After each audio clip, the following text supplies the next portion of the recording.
मित्रों नमस्कार। मैं मुकेश सुदैनिया आपके अपने चैनल सीधे बोल में स्वागत करता हूं और कोविड को लेकर जिस तरह की बातें उठ रही हैं उस मुद्दे को लेकर हम आपके सामने हाजिर। कोरोना टीकाकरण सर्टिफिकेट से प्रधानमंत्री नरेंद्र मोदी की तस्वीर हटा दी गई है। इसका मुख्य कारण क्या हो सकता है यह तो आगे ही पता चल सकता है, लेकिन यूके की कोर्ट में जिस तरह से वहां के हाई कोर्ट ने एक आदेश किया है, उस आदेश से हमारे देश में भी जबरदस्त खलबली मची हुई है और लोगों के मन में तरह तरह के विचार उठ रहे हैं। कोरोना महामारी के दौरान टीका लगवाने के बाद केंद्रीय स्वास्थ्य एवं परिवार कल्याण मंत्रालय की ओर से जारी किए गए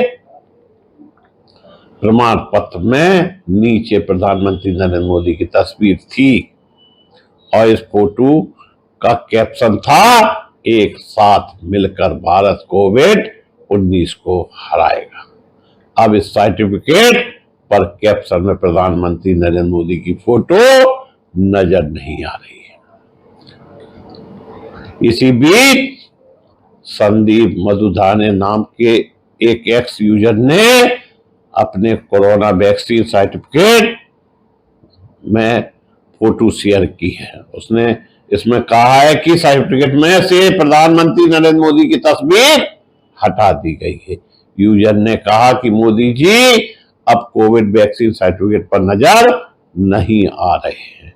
इसे जांचने के लिए बस वैक्सीन सर्टिफिकेट डाउनलोड किया और उसकी फोटो गायब है।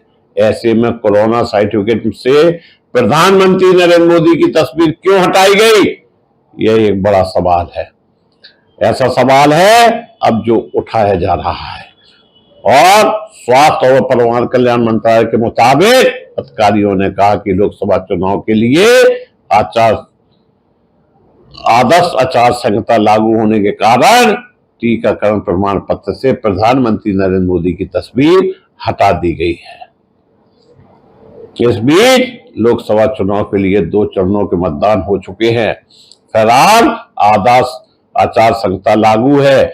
अगले चरण के चुनाव के बाद ही आचार संहिता खत्म होगी।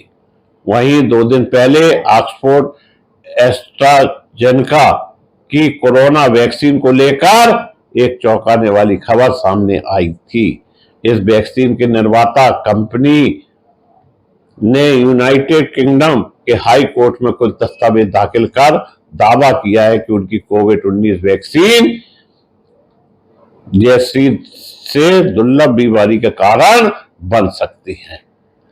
वैक्सीन कई देशों में कोविशील्ड और वैक्सजेवियर के नाम से किया गया था। भारत के नागरिकों को भी कोविशील्ड वैक्सीन दी गई थी।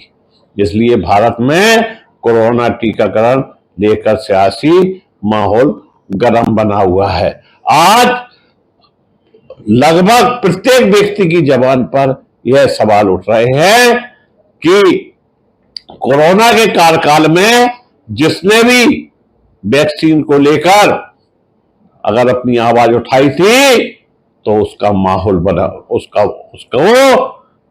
माहौल में खराब करने के लिए उसे हंसी का पात्र बना दिया गया था। और कुछ दिन पहले उत्तर प्रदेश के पूर्व मुख्यमंत्री सपा मुखिया अखिलेश यादव ने भी वैक्सीन पर सवाल उठाए थे, जिसको लेकर उन्हें भी कटघरे में घेरने का प्रयास किया गया था। लेकिन एक बात सही है कि कभी न कभी सच्चाई सामने आती है, परंतु जिस तरह से लोगों के मन में, दिमाग में वैक्सीन को लेकर सवाल उठ रहे हैं और इस पर एक निश्चित रूप से दिल दहलाने वाली बात हो सकती है। यह आगे ही पता चलेगा कि आखिरकार वैक्सीन से कितने लोगों को और कितना खतरा हुआ है। नमस्ते।